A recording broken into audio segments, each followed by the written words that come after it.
What's going on, guys? Welcome back to the channel. Hope you guys are all doing well. In today's video, I'm going to be working on a 2004 Ford Ranger. It's going to be a simple swap. I'm going to be replacing the instrument panel cluster. Obviously the glass is off, or the front cover is off, because I'm going to be using the original one because it's not scratched. This one came with scratches on it, so I'm not going to use it. Fairly simple on this one. It's going to be straightforward, straight R&R, and that's it. So what I'm going to do is I'm going to reposition the camera so I can kind of show you where all the bolts are to get all the plastic covers off, and then also to get the cluster off. So let me go ahead and reposition the camera. And guys, before I get in the video, do me a favor. About 80% of you guys that are watching these videos are still unsubscribed. So if you could do me a favor and hit that subscribe button, and also turn on notifications so you know when I'm uploading new content. Let's get back into the video. Okay guys, so here's a cluster portion of it right here. So what there's going to be two bolts, one here and one over here. This is a 7 mil. That will allow this panel to come off so we can get behind it. You're going to have one here. It's kind of hard to see because of the steering wheel, I'm sorry. But you have one right here, one in the center, and then one over here on the side where I'm pointing my fingers at. It's also 7 millimeter. And then also on the bottom, let's go ahead and get you on the bottom. There's going to be one here. There's going to be one for the hood latch release, and there's one over here on the side. They're all the same size.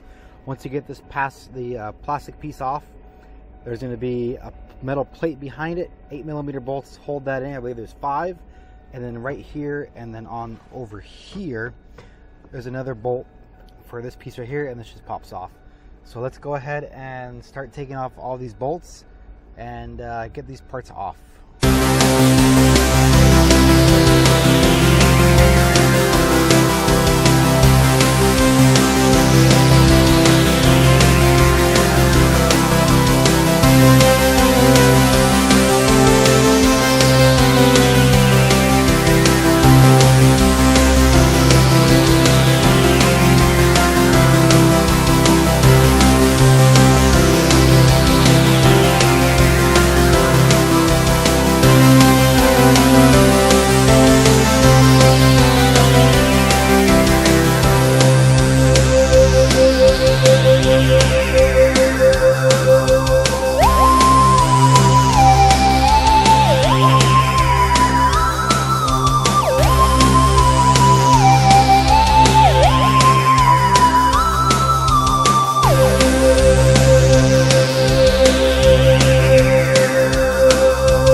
4 7mm screws, one here, one over here, and one over here on the side.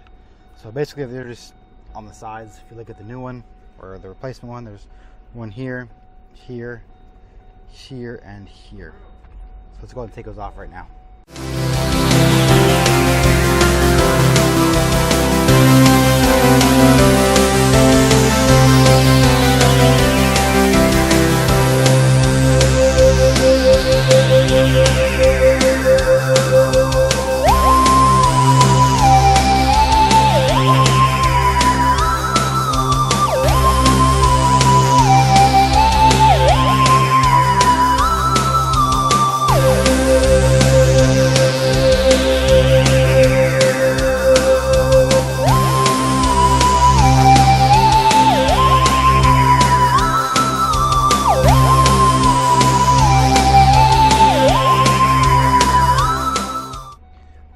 So on the back here you have 2 connectors, one here, and you also have 2 tabs that slide the gear indicator portion off it. So let's go ahead and take that off real quick. For that one, you're going to want to go ahead and use a flat blade pick. So that should be able to get that off pretty easy.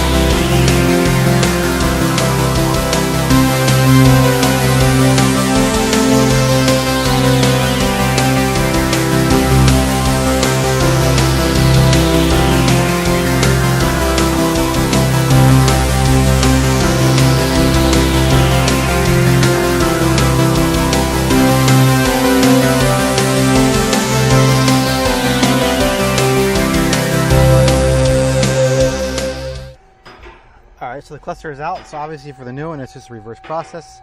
I'm going to go ahead and put the plastic cover back on so I can line up the function knob. And then I'll make sure it's locked in place. Then we'll put the shift indicator in there. Just slides right in and clips in place. And then we'll reach around, we'll put the connectors on the back, bolt it down, and then put all the plastic covers back in reverse process.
guys, so next step I'm going to go and do is I'm going to hook up a scan tool and see if there's any programming or calibration that needs to be done on the cluster.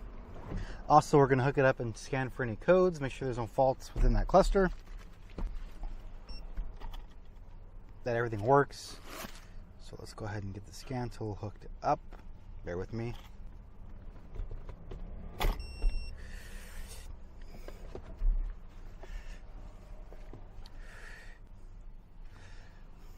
Okay, it's the forward. Get the key on. Where's the key? There it is. Automatic. Should be able to pick it up automatically.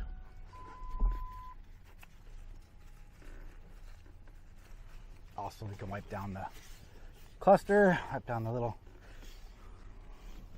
spots that you did touch with your finger so there's no fingerprints all over it. Let's have that way real quick. That way it's nice and clean.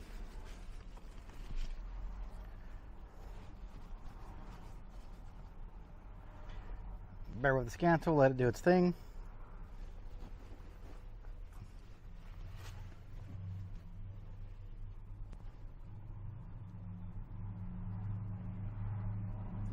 All right, that's right.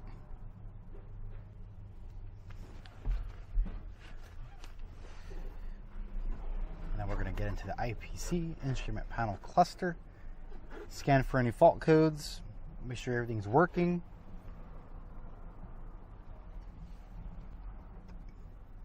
If everything is good, fire it up, make sure all the gauges work, and done deal. Pretty easy to change, not that hard. What is it, a 7mm bolt?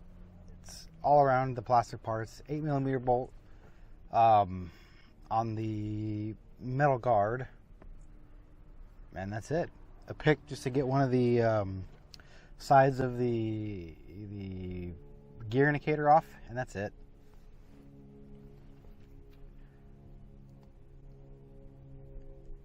All right, let's let it scan. Make sure there's no fault codes anywhere. Check engine light obviously wasn't on. I'm not sure why the cluster was being replaced, but it was, so. Okay, obviously we had the key on while we disconnected, so we're gonna have communication codes, obviously. So we're gonna go and clear everything out of the module. Let's just read them real quick. I'll let you know what we got. We got airbag warning lamp, indicator failure, brake warning, indicator failure, fuel sender open circuit, fuel sender short circuit to ground, battery voltage low, and then battery voltage low. So what we're going to go ahead and do is we're going to clear these out.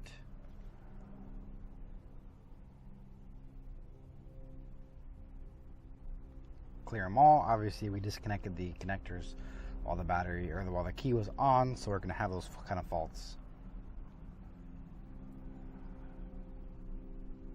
Okay, we clear it, and then we're going to go into the. Obviously, you can't see what I'm doing on there because of the distance from the camera to the scan tool, but I'm just letting you, I'm guiding you through it. Now we're going to go into the IPC. Actually, no, let's go back. And let's get out. And then we're going to go to see if hot functions has anything for the cluster. Does not. We're going to go into programming.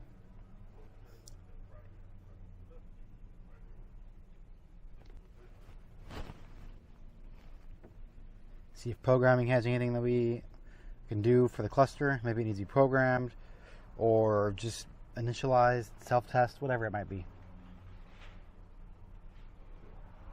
That's right, so if you're doing work at home, it's always good to have a decent scan tool that you can do bi-directional testing. Okay, programmable module installation. And okay, instrument cluster, we're going to go ahead and hit that. It will switch to off position. Hit OK. Install new module on the vehicle. We just did. Okay. Let's just switch on. Okay. Instrument cluster module configuration complete. Okay. Switch to 0. Switch it off. And that's it. Let's go to programmable parameters. We don't have nothing, so we're fine there. And then let's see if there's anything in services. I don't think there is. Electrical, washer and wiper, no. Chassis, maybe, no. I don't think so. Okay. I believe that's going to be it for getting this thing set up. Let's go back in the diagnostic. And let's look at the live data on the cluster. Make sure everything is fine, there's no faults. Probably gonna have to turn the car on.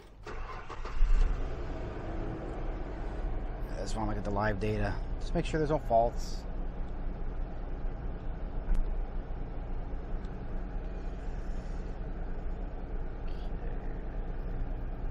Jar valve switch buckled. So obviously that's not buckled, but okay. Looks fine there. Now I'm going to go to PCM. Look up live data, see if we're good.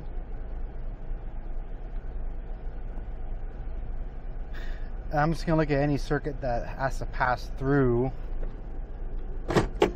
the instrument panel cluster. Fuel gauge, oil pressure gauge. Well, this is not how oil pressure. Has temperature, has fuel gauge, and then has the warning lights.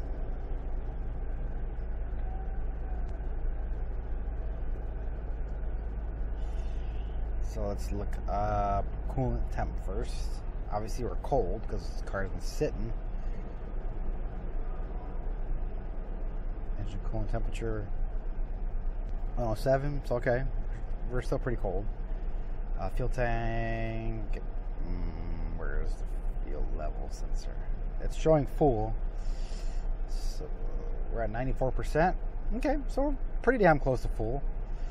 Fuel level input status, no fault. Voltage is about 3.1. Okay, so we're pretty dang close. So it should be okay. 3, 2, 1. Alright guys, that'll wrap it up for the R&R for this instrument panel cluster. It's pretty easy. Again, it's just 4 bolts to hold the cluster itself on. You're going to have to pull out the gear indicator little box that's in there, just 2 clips.